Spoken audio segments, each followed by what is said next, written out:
और इस बीच राजधानी दिल्ली में प्रदूषण खतरनाक स्तर तक पहुंच चुका है। आज सुबह की बात करें, उसकी शुरुआत सुबह की धुंध और कोहरे के साथ हुई। आसमान में स्मॉग की चादर नजर आई। कई क्षेत्रों में जहरीली स्मॉग की मोटी परत छाई रही, जिसके चलते विजिबिलिटी काफी कम रही। प्रदूषण को लेकर दिल्ली सरकार और आम आदमी पार्टी के बीच सियासी घमासान लगातार जारी है।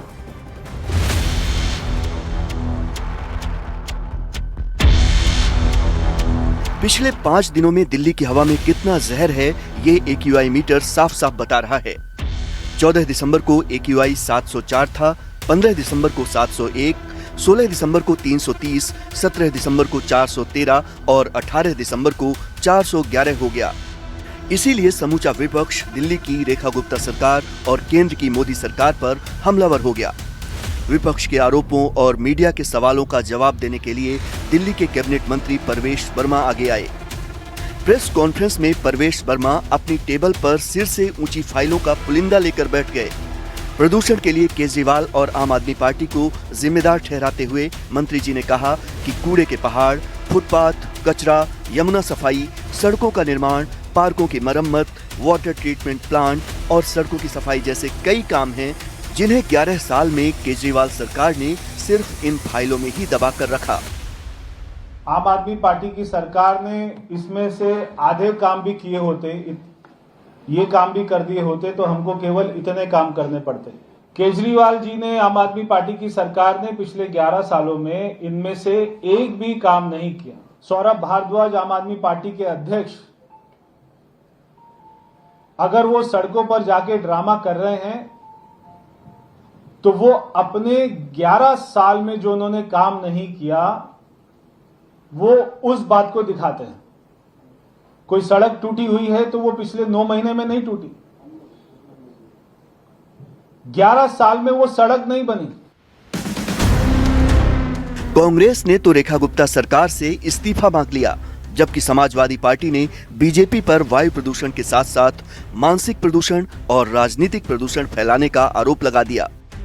प्रदूषण और बढ़ेगा, कोहरे की धुएं की चादर और बढ़ेगी। अरावली की पहाड़ियां प्रदूषण को रोकती थी, वो सारी की सारी पहाड़ियां इन्होंने बंजर कर दी है, नंगी कर दी हैं और उन पे खनन कर रहे हैं, जिसकी वजह से एक प्रदूषण बड़ी समस्या के रूप में दिल्ली में है।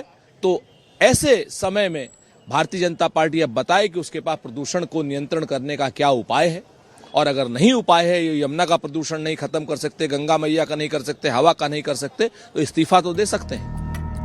दिल्ली में पॉल्यूशन डेंजरस सिचुएशन में पहुंच गया है। सुबह दिल्ली के कई इलाकों में विजिबिलिटी बेहद कम दर्ज की गई, जबकि हवा की क्वालिटी भी बहुत खराब श्रेणी में बनी हुई है। दिल्ली के बारापुला फ्लाईओवर में सुबह से ही स्मॉग की मोटी परत छाई हुई है। कश्मीरी गेट इलाके में भी विजिबिलिटी काफी कम देखी गई। कैबिनेट मंत्री मनजिंदर सिंह सिरसा ने बताया कि दिल्ली में अगले 7 दिन तक इसी तरह प्रदूषण जारी रहेगा। दिल्ली के अंदर अगले 7 दिन बहुत क्रूशियल हैं। अगले 7 दिन जो मैं पिछला आंकड़ा देखता हूँ 2025-2024 का, तो अगले 7 दिन तक 450 AQI रहने वाला है। इस मौसम के अंदर अगर हम उसको 100-125 पॉइंट नीचे ले आएँ तो यही बहुत बड़ा काम हुआ, जिसके लिए हम निरंतर लगे हैं। पर मैं विश्वास दिलाता हूँ, आप रोज का पिछले साल का AQI देखिएगा, इस साल हम उससे 100 पॉइंट लाइन नीचे, 150 लाइन नीचे, लेकिन हम उससे नीचे जरूर लेके आएंगे। हमारे अथक प्रयास चल रहे हैं और दिल्ली के लोगों से मैं सहयोग मांगता हूँ इसके लिए। आप मिलकर ही हम इस लड़ाई को लड़ सकते हैं, वरना संभव नहीं है।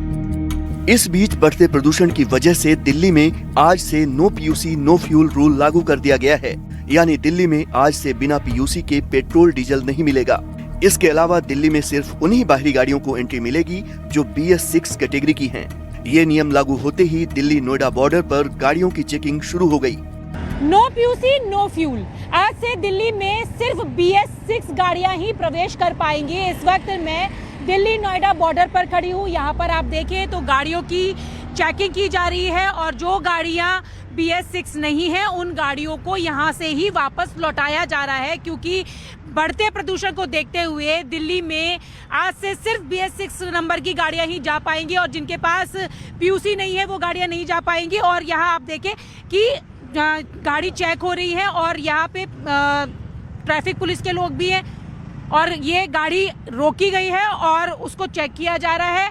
उसके बाद जब चेक कर लिया जाएगा, तभी इस गाड़ी को आगे जाने दिया जाएगा। तो ये तस्वीरें आप देख रहे हैं दिल्ली नोएडा बॉर्डर की, और यहाँ पर जिस तरीके से लगातार प्रदूषण बढ़ रहा है उसको देखते हुए ये किया गया है कि प्रदूषण को रोकने के लिए अब नो पीयूसी नो फ्यूल की पॉलिसी पर काम होगा।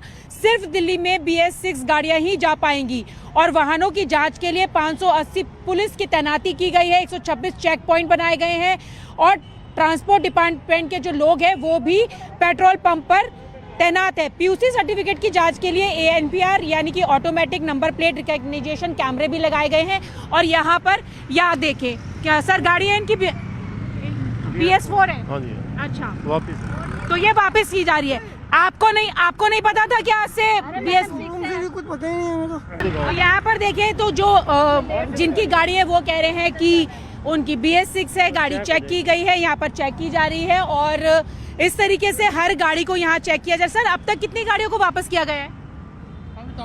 अभी ड्यूटी शुरू हुई अभी तो। अच्छा, तो यहाँ पर ये देखिए, आप यहाँ देख सकते हैं कि नंबर को चेक करते हुए, गाड़ियों को चेक करते हुए, यहाँ आप दूसरी गाड़ी आपको दिखा दूं कि उसको भी चेक किया जा रहा है और आप देख सकते हैं कि लगातार चेकिंग की जा रही है। कोई भी गाड़ी ऐसी जो BS6 नहीं होगी उसको आगे नहीं जाने दिया जाएगा। तो सर ये आपने चेक कर लिया? ये डीजल BS4 गाड़ी है। अच्छा, तो ये डीजल की गाड़ी है, ये भी नहीं जा पाएगी। फिलहाल दिल्ली में प्रदूषण रोकने के सारे इंतजाम फेल साबित हो रहे हैं और सरकार भी प्रदूषण पर कंट्रोल करने के लिए मोहलत मांग रही है। लेकिन हकीकत ये है कि इन दिनों जहरीली हो चुकी राजधानी की आबोहवा जिंदगी को मोहलत देने को तैयार नहीं।